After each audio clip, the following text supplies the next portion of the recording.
দুনিয়াও তাদের আনন্দের, আখেরাতও কি আনন্দের। আহা, আর যে বেচারা ভাবলো যে না আমি বেশি করে ফুর্তি করব, আনন্দ করব, কোরআন শরীফে রব্বুল আলামিন বলেন মান আ'রাযা আন যিকরি ফাইন্না লাহু মাঈশাতান যানকা। আমার বিধিবিধানকে এড়ায় এড়ায় যে যাবে, আমি আল্লাহ ঘোষণা দিলাম তার জীবনটাকে আমি তিক্ত বানায় দিব। আল্লাহর কসম, কোন নাফরমান যদি অট্টালিকায় থাকে, অনেক বড় গাড়ি বাড়িতে থাকে, নাজ নেয়ামতে থাকে, আমি খোদার কসম করে বললাম আল্লাহর ঘোষণা অনুযায়ী সে চরম কষ্টে আছে, লানতে আছে। আর যদি একদম ভাঙ্গা ঘরওয়ালা, ছেঁড়া কাপড়ওয়ালা, পেটে পাথর বান্ধেওয়ালা কিন্তু দিনদার, পাক্কা নামাজি, পাক্কা শরীর পর্দাওয়ালা নারী পুরুষ, সে যদি কুড়ের ঘরেও থাকে, ওই নাফরমান রাজা বাদশার চেয়ে বেশি সুখ আল্লাহ পাক এই দিনদারকে দান করে দেন। সুখী যদি চাই, বিল্ডিং এ সুখ নাই, আল্লাহর কসম হারাম জিনা ব্যভিচারে সুখ নাই, হারাম সম্পর্কে সুখ নাই, ইন্টারনেট ফেসবুকে সুখ নাই, হারাম লানতের কাজে সুখ নাই। সুখ আছে আল্লাহকে মানার মধ্যে।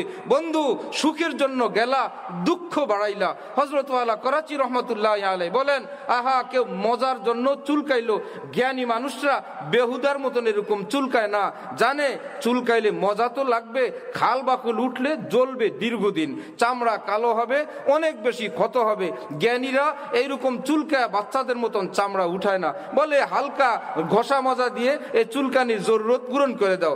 ঠিক এই দুনিয়ায় গুনার তৃষ্ণা, গুনার পাগলামি যুবকের মধ্যে আসেই, যুবতীর মধ্যে আসবেই। এটা মানুষের জন্মগত ব্যাপার যে নাকি কোনো গুনার পথে যাব, নাকি এই দিকে যাব, নাকি সেই দিকে যাব। রব্বুল আলামিন বলে কষ্টে মষ্টে যদি এই গুনাহ থেকে বাঁচতে পারো, হাকিমুল উম্মত থানবী বলেন 1 মিনিট গুনাহ থেকে বেঁচে থাকা। কয় মিনিট? 1 মিনিট গুনাহ থেকে বেঁচে থাকা। গুনার সুযোগ ছিল, চান্স ছিল, অফার ছিল।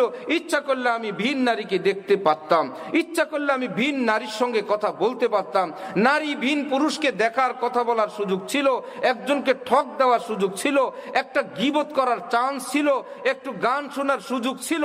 আমি শুনি নাই, আমি দেখি নাই, কথা বলি নাই আল্লাহর জন্য।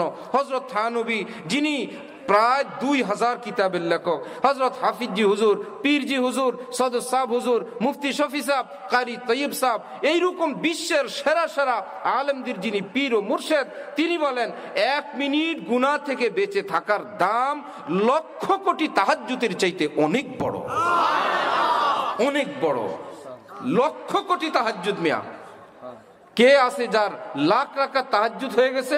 ওহো, এত বড় তাহাজ্জুদওয়ালা নাই। হযরত আলী বলেন, মিয়া এক কাজ করো, নারী পুরুষ থেকে, পুরুষ নারী থেকে বেপরদার সুযোগ ছিল, করলাম না। হে আল্লাহ, শুনছি আপনি যে যত নজর হেফাজত করে সে আপনাকে তত বেশি দেখতে পারবে।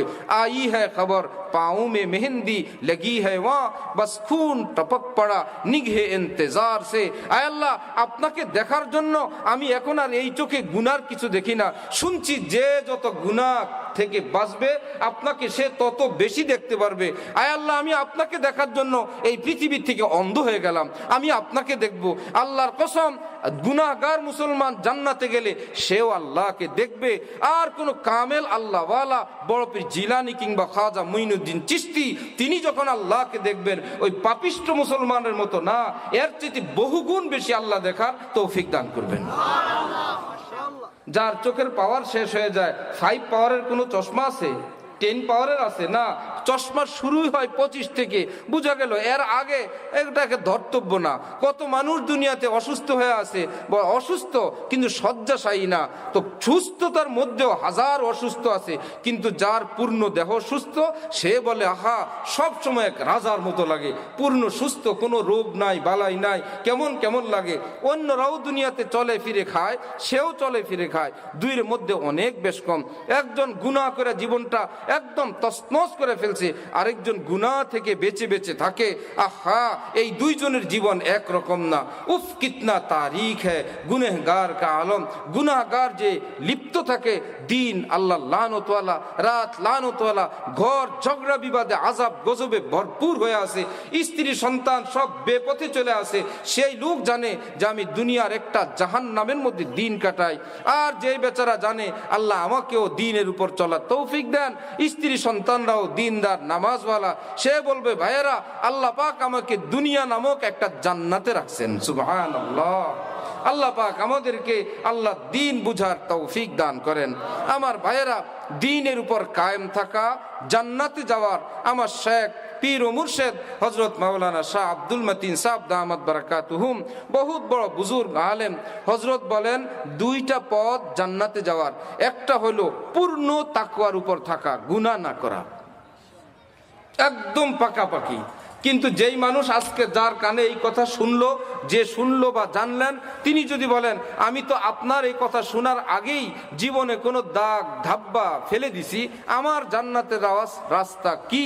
রব্বুল আলামিন কোরআনে পাকে বলেন, শুনো জান্নাতে যাওয়ার দুইটা গেট, একদম পুত পবিত্র যারা, তারা এই গেইটে জান্নাতে প্রবেশ করবে। আর জীবনে গুনাহ করে ফেলছিল কিন্তু তওবা করছে, আমি আল্লাহ তাদেরকে মাফ করে দিয়ে তাদেরকেও জান্নাত দান করব। তো জান্নাতে যাওয়ার পথ দুইটা, একদম পাক পবিত্র থাকা, এটাও জান্নাতের পথ। আর পবিত্র থাকতে পারে না, ভুল বিচ্যুতি হয়ে যায়, আবার তওবা করে, আবার তওবা করে। আল্লাহর কসম, এইরকম বারবার তওবাওয়ালাদের জন্য রব্বুল আলামিন কোরআনে পাকে ইরশাদ করেন, ইন্নাল্লাহা ইউহিব্বুত তাওয়াবিন ওয়া ইউহিব্বুল মুতাতাহহিরিন।